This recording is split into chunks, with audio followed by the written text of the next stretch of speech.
Good afternoon बच्चों. We have just completed Let's March lesson and now we are going to take margin questions. तो आज हम लोग margin questions की शुरुआत करते हैं. लेसन लंबा होने से, लेंदी होने से क्वेश्चंस भी ज़्यादा हैं, लेकिन काफ़ी आसान हैं, जो आपको आराम से बुक से ही मिल जाएंगे. ठीक है, तो 106 पेज नंबर पे है हम लेट्स मार्च पार्ट 1 का पहला क्वेश्चन हम कर रहे हैं जो मार्जिन में दिया गया है. ठीक है, तो देखिए पहला क्वेश्चन, बुक खोल लीजिए. बुक में क्वेश्चन लिखे हैं, आंसर मैंने दिए हैं और कल आप लोगों ने इसके आंसर्स ढूंढ लिए होंगे. मैंने बताया था पहले वीडियो में कि अब मार्जिन के क्वेश्चंस करने हैं आप लोगों को, तो आपने कंप्लीट किए होंगे. तो चेक कर लीजिए, नहीं किए होंगे तो वीडियो अभी देखेंगे नहीं, पहले अपने आंसर्स ढूंढेंगे, टिक करेंगे पेंसिल से बुक में और उसके बाद में फिर वीडियो से चेक करेंगे और उसके बाद लिखेंगे. ठीक है, अब पहला question, what does the speaker feel honoured to recite. यानी जो स्पीकर है, जो राइटर है, वो क्या रिसाइट करने के लिए अपने आप को सम्मानित पा रहा है. रिसाइट करना यानी बोलना, तो वो क्या बोलने के लिए अपने आप को सम्मानित देख रहा है. तो आंसर है the speaker feels honoured to recite a mantra from the ancient text of wisdom Vedas या वेद. सेकेंड क्वेश्चन है, how does the speaker describe his journey from India to Norway. India से नॉर्वे की जो जर्नी, जो यात्रा है, उसको स्पीकर ने किस तरह से वर्णित किया है, उसका वर्णन कैसा किया है. तो आंसर है the speaker describes his journey from India to Norway as a connect between the two centers of global peace and brotherhood, ancient and modern. तो आप लोगों ने अगर आंसर ढूंढा होगा तो आपको मालूम है ये आंसर कहाँ है. नीचे से दूसरा पैराग्राफ है उसी पेज पे 106 पे, जहाँ पे क्वेश्चन दिए रहते हैं उसी के सामने जो पोर्शन है लेसन का, उसी में से आंसर्स होते हैं. तो आराम से आप वो आंसर ढूंढ सकते हैं. इससे क्या होगा, आपकी प्रैक्टिस होगी सीन और अनसीन के पैसेजेस में से क्वेश्चन आंसर्स ढूंढने की. नेक्स्ट क्वेश्चन हम लोग आते हैं, वो पेज नंबर 107 पे है. What terrible thing was the Sudanese child forced to do. कौन सी ऐसी भयंकर बात सुदानीज चाइल्ड को ज़बरदस्ती करनी पड़ी या उसे मजबूर किया वो चीज़ करने के लिए, ऐसी कौन सी बात है. तो आंसर है the Sudanese child was forced to kill his friends and family. जब लेसन समझाया था तो ये सब कुछ समझाया, ये समझ में आया होगा आपको. ये अभी आंसर तो मुझे नहीं लगता मुझे समझाने पड़ेंगे. जहाँ मुझे लगता है कि हाँ ये सचमुच डिफ़िकल्ट है तो मैं समझाऊंगी. मुझे पता है आपको कितना समझता है ना. और फिर भी अगर आपको ऐसा कोई क्वेश्चन मेरा आंसर छूट गया कि जो मैंने नहीं समझा और आपको नहीं समझा, तो आप मुझे वो व्हाट्सएप पे भेजिए. Next question, what does Satyarthi refuse to accept. किस चीज़ को स्वीकार करने से मना किया सत्यार्थी ने. तो आंसर है Satyarthi refuses to accept that the world is so poor when just 1 week of global military expenditure can bring all the children to classrooms, all the laws and constitutions, police and judges are unable to protect our children, and the shackles of slavery can ever be stronger than the quest for freedom. ये बहुत बड़ा answer था, आराम से आप लिख सकते हो, इसीलिए मैंने यहाँ पे डैश डैश करके दिया है. पढ़कर भी आपको समझ में आ ही जाएगा. नेक्स्ट है पेज नंबर 108।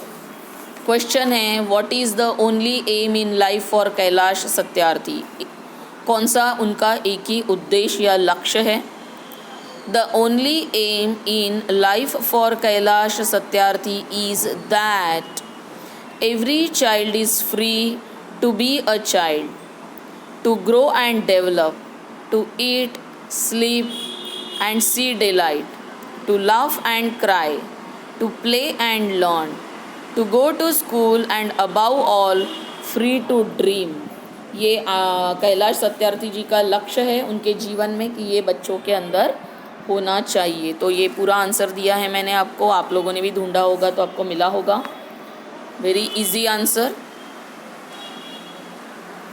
नेक्स्ट क्वेश्चन 108 पे ही है। क्वेश्चन है what are the signs of progress that the speaker mentions. तो प्रोग्रेस के साइन क्या है, प्रोग्रेस के चिन्ह क्या है। प्रोग्रेस यानी प्रगति, है ना। प्रगति के चिन्ह क्या होते हैं। तो देखिए आपके पैराग्राफ में आंसर है the signs of progress are that we have reduced the number of out of school children by half, we have reduced the number of child laborers by a third, we have reduced child mortality and malnutrition and we have prevented millions of child deaths। तो ये जैसा का वैसा भी आप लिख सकते हो, या फिर वी हैव रिड्यूस ये बहुत बार दिया है तो एक ही बार we have reduce the number of out of school children by half, comma the number of child labours by a third, comma child mortality and malnutrition and we have prevented millions of child deaths. इस तरह से आप लिख सकते हो। नहीं जमा तो आप पूरा भी लिख दोगे तो भी कोई फ़र्क नहीं पड़ेगा, 2 में से 2 मार्क आपको यहाँ पे मिलते हैं। तो ये सब चीज़ें रिड्यूस की है इसीलिए हम लोगों ने प्रगति की है, ऐसा उनका कहना है या मानना है। नेक्स्ट है क्वेश्चन उसी पेज पे 108 पे what social role are the 3 daughters playing. कौन सा सामाजिक रोल, सामाजिक दायित्व ये लड़कियाँ, जो 3 लड़कियाँ थी, एक मलाला थी और 2 कायनात और एक शाजिया, तो ये तीनों लड़कियाँ मिलकर कौन सी सामाजिक दायित्व को या कर्म को निभा रहे थे ये देखना है। The 3 daughters are playing social role, वो सोशल रोल कर रही है। They are rising up and choosing peace over violence, tolerance over extremism and courage over fear. बहुत आसान है। पेज नंबर 109 का क्वेश्चन हम लोग देख रहे हैं। What lesson does the story of the lion and the tiny bird teach us? कौन सी स्टोरी पढ़ाता है ये, या कौन सा लेसन देता है ये स्टोरी, जो शेर की और छोटे से बर्ड की जो कहानी थी, स्टोरी थी, वो आपको कौन सा पाठ सिखाती है, कौन सा लेसन सिखाती है। तो देखिए answer, the story of the lion and the tiny bird teaches us that the size doesn't matter. Size मायने नहीं रखता। Every one must do his or her bit. हर किसी ने अपना जितना है उतना कर लेना चाहिए, वो कितना ही छोटा क्यों ना हो, लेकिन अगर वो रोज़ करता है या वो अपने हिसाब से कर लेता है तो that matters, size doesn't matter. Next question, what did millions of individuals demand 18 years ago. 18 साल पहले लाखों व्यक्तियों ने किस चीज़ की मांग की थी। तो देखिए answer, 18 years ago millions of individual demanded a new international law for the abolition of worst from the child labour. यानी चाइल्ड लेबर का जो लॉ है, कानून है, उसको समाप्त करने की मांग की थी। नेक्स्ट क्वेश्चन 110 पेज नंबर पे है, come on 110 page number. The question, what problems do the poor children face. छोटे बच्चे जो होते हैं वो कौन सा प्रॉब्लम फेस करते हैं, किस प्रॉब्लम का सामना करते हैं। अब यहाँ पे हमें थोड़ा सा हटकर आंसर लिखना है, क्योंकि जो कुछ भी उन्होंने पुअर चिल्ड्रन के लिए एग्जाम्पल्स दिए हैं उसमें से हमको आंसर लिखना है, इसलिए यहाँ का डायरेक्टली आंसर नहीं आएगा, ये थोड़ा डिफरेंट है। देख लीजिए answer. Poor children don't have good health, they don't have chance to play, they don't enjoy life like other children. ना उनकी गुड हेल्थ रहती है, ना उनको खेलने का चांस मिलता है, और ना ही वो बच्चे लाइफ को एंजॉय कर सकते हैं। आप यहाँ पे एक और भी ऐड कर सकते हो, they don't have to eat much, बहुत ज़्यादा वो खा भी नहीं सकते, they don't have good food, ऐसा भी बोल सकते हैं, they don't have good food. यानी आपका आंसर हुआ, फिर से देखिए, poor children don't have good health, they don't have chance to play, they don't enjoy life like other children, and they don't have food, FOOD। Next question उसी page पे है 110। What does Satyarthi challenge, Satyarthi किस चीज़ का challenge करते हैं? Okay, क्या challenge करते हैं वो, देखिए। मिस्टर सत्यार्थी, अच्छा एक क्वेश्चन छूट गया, वो देख लेते हैं 110 पेज पे। What does the 8-year-old girls question shake mister Satyarthi, why, क्यों शेक किया, क्यों हिला दिया उस लड़की के प्रश्न ने सत्यार्थी को? तो यहाँ पे भी आंसर आपको डायरेक्ट नहीं मिलेगा, देख लीजिए। Mister Satyarthi feels love for children, बच्चों के लिए उनके दिल में प्यार है, and he has emotional attachment for them, और उनके दिल में उनके लिए भावनाएं हैं, उसका अटैचमेंट है, जुड़ते हैं वो उस भावना से। That's why the 8-year-old girls question shake him, और इसीलिए 8 साल की बच्ची के क्वेश्चन ने आशीष सत्यार्थी को हिला दिया, कैलाश सत्यार्थी को हिला दिया। ठीक है, क्यों हिलाया? क्योंकि उनके दिल में इन बच्चों के लिए प्यार है और इमोशनल अटैचमेंट है, और इसीलिए इस क्वेश्चन ने उन्हें हिला दिया। नेक्स्ट क्वेश्चन है, what matters according to Satyarthi, according to Satyarthi क्या चीज़ मैटर करती है, क्या चीज़ होनी चाहिए? तो देखिए, according to Satyarthi every single minute, every single child, every single childhood matters, क्या चीज़ मायने रखती है? तो हर एक मिनट, हर एक बच्चा और हर एक बचपना मायने रखता है। अब नेक्स्ट क्वेश्चन 110 पेज नंबर पे ही है। व्हाट डज सत्यार्थी चैलेंज, क्या चैलेंज करते हैं वो? Satyarthi challenges the passivity and pessimism surrounding children, this culture of silence, passivity and neutrality. तो पैसिविटी एंड पेसिमिज्म तो वो चैलेंज करते ही है, और उसके साथ कल्चर ऑफ साइलेंस और पैसिविटी एंड न्यूट्रलिटी, यानी कुछ ना करने की भावना को वो चैलेंज करते हैं, चुनौती देते हैं। चैलेंज यानी चुनौती देना। Next question, what was mister Satyarthi's vision as a child, जब वो बच्चे थे तब उनका विजन, उनकी दृष्टि क्या थी? ठीक है, आंसर मिला होगा आपको, I hope. Mister Satyarthi's vision was that cobbler boy sitting with him in his classroom, means he thought that every child who is coming from poor family should not work to earn, but he or she should take education। यहाँ पे थोड़ा सा बढ़ाकर लिखा हुआ है, तो आप इसी में से देख लीजिएगा। यानी आशीष सत्यार्थी का ये विजन था कि कोई भी कॉबलर का बेटा क्लासरूम के बाहर ना रहे। इसी का मतलब कोई भी गरीब लड़का कमाई करके अपना एजुकेशन से हाथ ना धो बैठे। ठीक है, नेक्स्ट क्वेश्चन 111 पेज नंबर पे है। What was the response of the boy's father, what was Satyarthi's reaction to it, उस बच्चे के पापा का रिएक्शन क्या था? और नहीं, रिस्पॉन्स क्या था, उन्होंने क्या जवाब दिया था और सत्यार्थी जी ने क्या रिएक्शन दिया था। तो कॉबलर के पापा को जब पूछा, कॉबलर को पूछा जब कॉबलर के बच्चे के बारे में कि ऐसा क्यों है कि ये स्कूल के बाहर है, तो उन्होंने जो क्या जवाब दिया और उस जवाब का रिएक्शन सत्यार्थी पे क्या हुआ।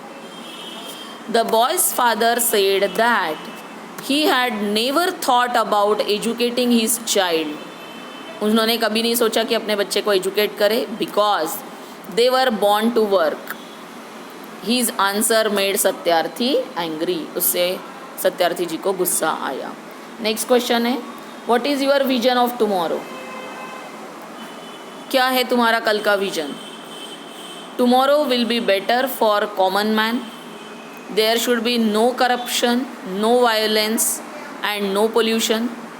Every common man should live life in better condition. तो ये कल का विजन होना चाहिए कि करप्शन ना हो, वायलेंस ना हो, पोल्यूशन ना हो और वो आराम से जी सके।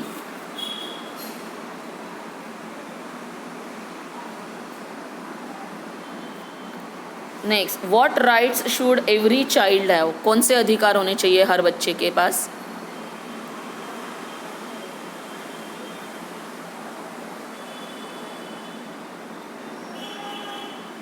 In our times, every child should have a right to life.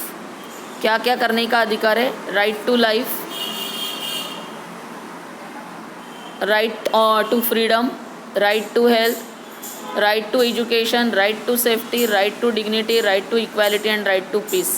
अब यहाँ पे right to जो है वो बार बार लिखना नहीं है, सीधा right to life, freedom, health, education, safety, dignity, equality and peace ये देना है। आपको इन सब के मीनिंग मैंने बताए हैं जब लेसन पढ़ाया था। याद नहीं आ रहा होगा तो फिर से एक बार लेसन का वीडियो सुनेंगे और आपने भी लेसन पढ़ते पढ़ते कुछ नए शब्द निकाले होंगे तो यहाँ पे हर एक का वर्ड आपके पास होना चाहिए। नेक्स्ट क्वेश्चन जो है वो पेज नंबर 112 पे है। 111 का एक क्वेश्चन बचा है, वो लिख लेते, पहले देख लेते हैं। What does mister Satyarthi request the listener to do. क्या करने के लिए उन्होंने बोला। लिसनर जो थे, जो सुनने वाले थे, उनके एक श्रोता, उन श्रोताओं को सत्यार्थी जी ने क्या करने को बोला। तो mister Satyarthi request the listeners to put their hand close to their heart, close their eyes and feel the child inside them. क्या बोला कि आप आंखें बंद कीजिए, हार्ट पे अपना हाथ रखिए और अपने अंदर के बच्चे को महसूस कीजिए। अब 112 पेज पे एक ही क्वेश्चन बचा है हमारा मार्जिन का, देख लीजिए।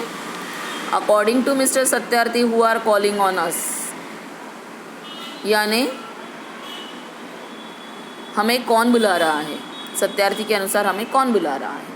According to mister Satyarthi, thousands of Mahatma Gandhis, Nelson Mandelas and Martin Luther Kings are calling on us. हम लोगों को बहुत सारे Mahatma Gandhi, Nelson Mandela, Martin Luther King बुला रहे हैं, क्योंकि ये सारे आगे बढ़कर, छोटे बच्चे हैं, वो आगे जैसे जैसे बड़े होंगे उनमें से कोई महात्मा गांधी जैसा बनेगा, कोई नेल्सन मंडेला जैसा बनेगा, कोई लूथर किंग जैसा बनेगा, है ना।